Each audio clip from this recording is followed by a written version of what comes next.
bush. The Finns were expert winter fighters and had a thorough knowledge of the land they were defending, and their ski troops in particular.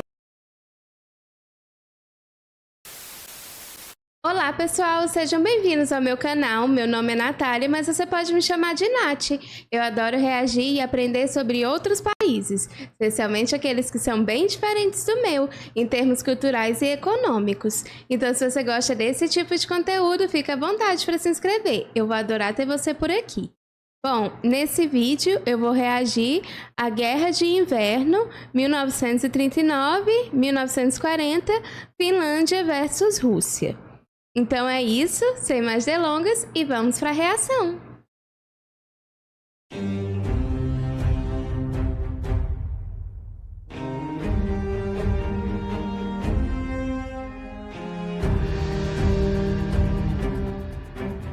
São imagens da época.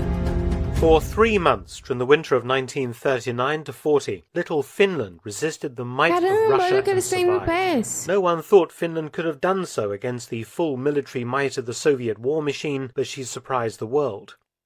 The reason why Russia decided to conquer Finland was simple: security. The Soviet Union was very concerned at the security of Leningrad, its second city and an important naval base, only 20 miles from the Finnish border, and asked Finland to give up some of its territory to Russia in exchange for land elsewhere along the border. What prompted this request was Soviet nervousness at the expansion of Nazi Germany, which had recently conquered Poland, and which Stalin distrusted immensely.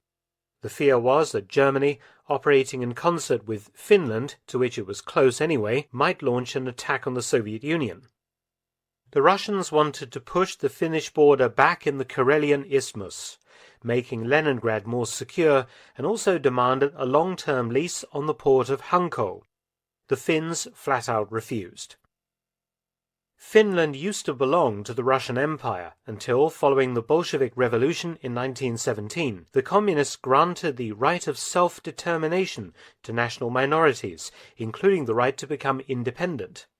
In December 1917, Finland availed itself of this opportunity and declared independence. The two states maintained an uneasy relationship thereafter, and Russia often tried to foment a communist revolution within Finland, using the Finnish Communist Party and outside agents. Eventually, a non-aggression pact was signed between the two countries in 1932. É muito curioso como a gente vê essa questão territorialista dentro de um contexto de guerra, porque, se eu não estou enganada, eu reagi a um vídeo que falava sobre a Finlândia e a OTAN, e também essa questão da Rússia, né, e do Putin. Então, é muito curioso como uma coisa que aconteceu há tanto tempo atrás, de certa forma, pode correr o risco de se repetir, no contexto que eu digo, para a Finlândia estar muito próximo da Rússia em questão de território. Então, isso acaba realmente sendo uma ameaça para a Finlândia, né, de novo. A gente espera que não aconteça isso, mas realmente é muito curioso ver como quando você tem um governante muito instável, mesmo que você não faça parte daquele país, você acaba correndo um risco só de estar perto dele, né? Stalin viewed Finland as a threat, specifically to Leningrad. He detested the Finnish leader, former Imperial Russian Army General Gustav Mannerheim. Once Stalin felt secure after decimating all opposition to him in the 1937-38 Great Purge, he decided to deal with the threat he perceived from Finland. Entering into negotiations with the Finns in 1939, Stalin had secretly already assembled a huge invasion force, should his demands not be met. The war kicked off with a Russian false flag operation. On the 26th of November 1939, the Soviet border post at Mainila was shelled, causing some casualties. Moscow claimed that the Finns were responsible, though recent historical examination had shown that the attack was most probably a Russian false flag operation. The Soviet invasion commenced on the 30th of November. Finland appeared to be in a very bad position. It only had a 100,000-strong army, dwarfed by the Russian invasion force that initially numbered over 400,000 men. The Finns faced significant problems. They lacked motor transport, communications equipment, anti-tank guns, and sufficient automatic weapons. The country had no anti-aircraft guns whatsoever, and very few tanks. But Finland also had some advantages. The fighting would take place mainly in the densely wooded southern part of Finland, where tanks were much less effective and easy to ambush.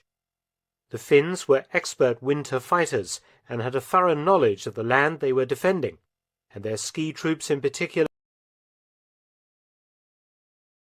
Gente, isso é muito doido, porque eu, olhando assim, nunca na minha cabeça imaginei ver um militar dessa forma, né?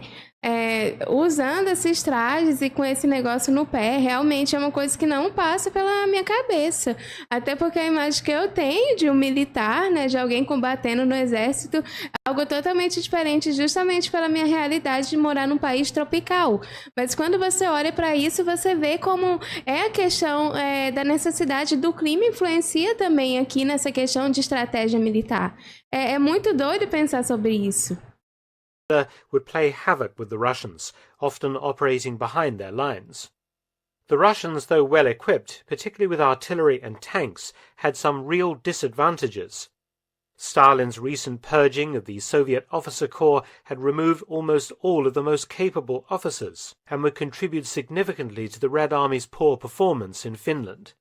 Another problem was the Red Army's reliability on poorly trained conscripts, whose morale and soldierly abilities were limited. All along the Finnish-Soviet border, Red Army divisions attacked.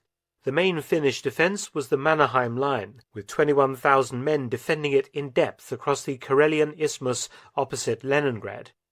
Here in particular, the so-called Molotov cocktail petrol bomb was used with alacrity against Russian tanks, destroying 80 in this sector during the initial attack. The Red Army made repeated frontal assaults against Finnish positions, supplemented by artillery and tanks, but sustained heavy casualties in the process. Some infantry units panicking and fleeing the field, indicative of the poor training of Russian conscripts. The Ladoga Karelian front, a wilderness area of forests and lakes under deep snow, favoured the Finns and resulted in the first Finnish victory. Central and northern Finland was also difficult for the Russians to operate in. There were hardly any roads. Here 8 Red Army divisions attacked, trying to cut Finland in half. The Russians suffered badly with the intense cold, having inadequate winter equipment and clothing compared to the Finns. Finnish guerrillas also operated in the Russian rear areas, interfering with supply convoys and generally lowering Russian morale. On the Mannerheim Line, the fighting was more traditional. The Soviets managed some penetrations, but due to poor inter-branch cooperation in the Red Army, they couldn't exploit these breakthroughs effectively. Desperate Soviet commanders ordered more suicidal frontal assaults on prepared Finnish positions to try and burst through, but due to morale and supply issues, the troops often refused to participate.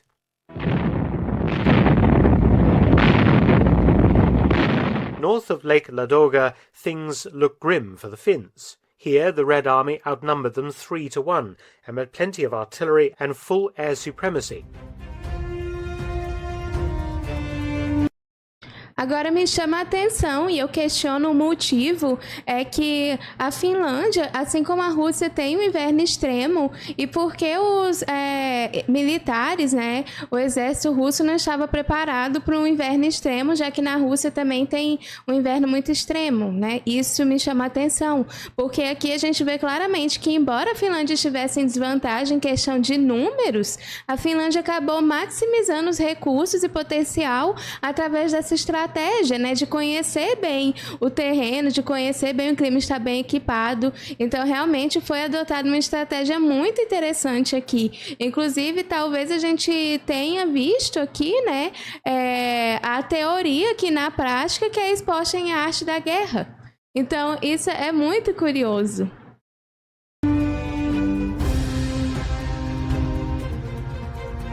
The Finns initially retreated, but then made a stand at Kola. It was here that sniper Simo Hoya earned his sobriquet the White Death, eventually credited with 500 kills. The Russians were outmaneuvered, and often resorted to digging in and fighting a static war.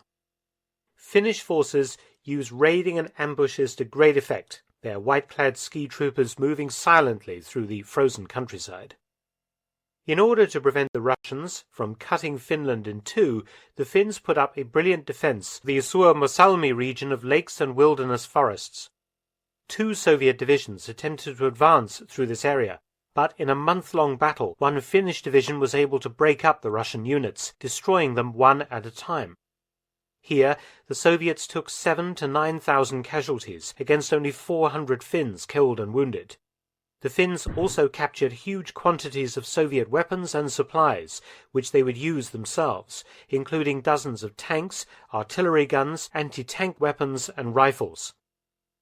In the Arctic, the Soviets attacked into Finnish Lapland. Almost permanently dark at that time of the year, the Soviet thrust was nonetheless powerful, with 35,000 men advancing. One division was outflanked by the Finns and forced to retreat, leaving behind most of its tanks and heavy equipment. The Finns counterattacked the other Soviet division, until a stalemate developed, but were forced to give up the port of Petsamo, Finland's only ice-free port. Naturally, Stalin was less than pleased by his army's performance thus far. The Russian army had not performed as expected, and the Finns were still defending well, even in some cases counterattacking. Foreign volunteers were also arriving in Finland to help the hard-pressed army. Stalin ordered that the main focus would now be on the Karelian front opposite the Mannerheim line, in order to capture the territory Stalin had originally demanded the Finns hand over.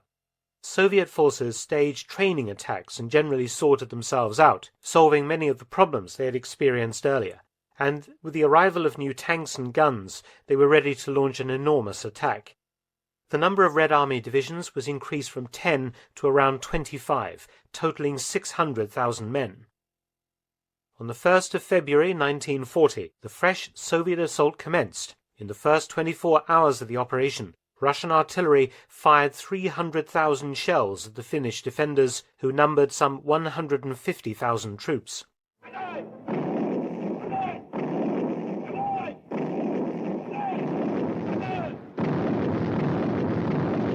Caramba!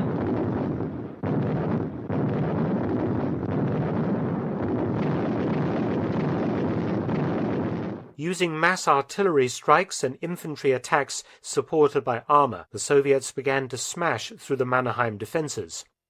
Things went so bad for the Finns that on the 15th of February 1940, Marshal Mannerheim ordered a general withdrawal to a fallback line. Although the Russians had begun to make progress against the exhausted Finns, the cost in men and material remained high. The entire operation had become an embarrassment to Stalin and the Soviet Union. If the war went on much longer, there was a fear in Moscow that the British and French might enter the conflict on Finland's side. Stalin also worried that once the spring thaw broke, his armoured forces would become bogged down in muddy forests, destroying the offensive's momentum. Secret negotiations in Sweden were opened to end the conflict. Germany was also pressuring for an end to the conflict. The Germans didn't want their supplies of iron ore from northern Sweden interfered with, particularly if the British and French got involved and the war spread to Sweden. Sweden was already fighting in Finland. Some Swedish infantry units and part of the Air Force had entered combat against the Russians. By the 9th of March 1940, with Stalin making a series of harsh demands, the Finnish position on the Karelian Isthmus was worsening. Finland was running out of arms and ammunition. The British and French had not entered the war, as many hoped they would. The Finnish government decided to accept the Soviet terms, while they still could. On the 12th of March, the Moscow Peace Treaty was signed. Finland agreed to cede to Russia a portion of Karelia, the entire Karelian Isthmus, and some land north of Lake Ladoga, and some islands, in total 9% of Finnish territory. This was more than the Soviets had originally demanded before the war. So with this dire result, surely the Finnish campaign had been a waste of time. Well, not quite. There was a fear that if they had given in to Stalin's demands in 1939, he would simply have raised more and more demands later on, eventually, of course, leading to some kind of military conflict, perhaps with Finland in a weaker position. Giving in 1939 to Stalin would also have encouraged the Soviet secret police to continue their operations to foment revolution inside Finland itself, with the hope of creating some kind of Finnish Soviet Socialist Republic. The Finns felt that they had to fight, otherwise they might have disappeared as a nation. The war had cost the Finnish army 25,000 killed and 45,000 wounded, but the Russians had come off much worse, with between 126 and 168,000 dead or missing, and over 200,000 wounded or sick. Wow.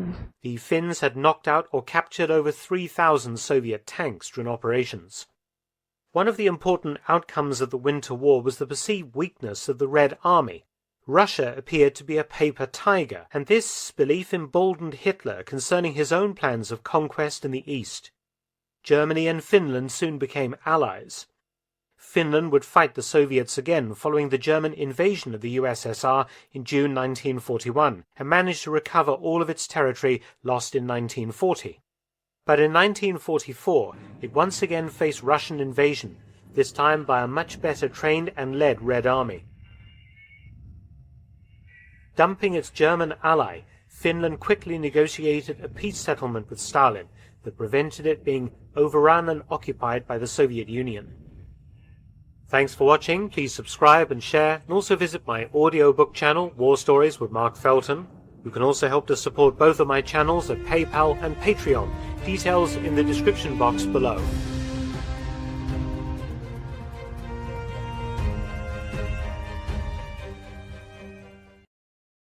Caramba, gente, eu fiquei chocada porque eu realmente não sabia, assim, sobre essa história, sobre esse combate que teve, e eu fiquei impressionada com a capacidade de vocês finlandeses, não só pela questão de vocês conhecerem bem o clima e o terreno de vocês, mas pela questão de vocês utilizarem mais da inteligência do que da força bruta aqui. Porque aqui a gente vê claramente que vocês estavam em desvantagem em relação à União Soviética, mas isso não impediu vocês de eliminarem muito mais russos do que finlandeses serem eliminados. Mesmo que a União Soviética tivesse com muita vantagem, vocês tinham a vantagem de conhecer muito bem o clima e utilizar da própria natureza para estar utilizando isso como uma arma de combate.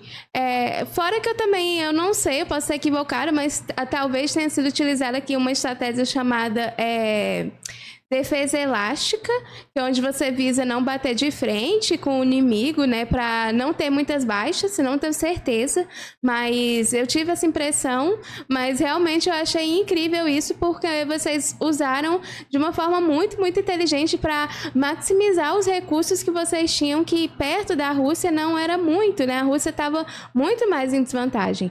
Então, eu achei isso realmente incrível e muito inteligente da parte de vocês. Eu sei que os finlandeses são muito inteligentes, é um povo muito, muito educado, mas eu realmente não sabia que vocês também eram muito bons nessa questão de combate, especialmente por essa questão que ocorreu entre 39 e 40. Então, realmente, eu fiquei surpresa e também me impressiona a falta de preparo do exército da União Soviética, né? O exército soviético aqui, enquanto eles também tinham um clima extremo, eles estavam com muito mais recursos, eles mandaram realmente os soldados bem despreparados, né? Isso mostra também, reflete o pouco cuidado que o governo soviético teve na época com os próprios militares, né, que estavam servindo ao país. Então, realmente chama muita atenção. Mas, bom, essa foi a minha reação. Eu espero que você tenha gostado. Se você gostou, considere se inscrever. Eu vou adorar ter você por aqui. E se você não for inscrito, aproveita para se inscrever e ativar as notificações. Então é isso, muito obrigada por assistir esse vídeo e nos vemos na próxima reação. Tchau!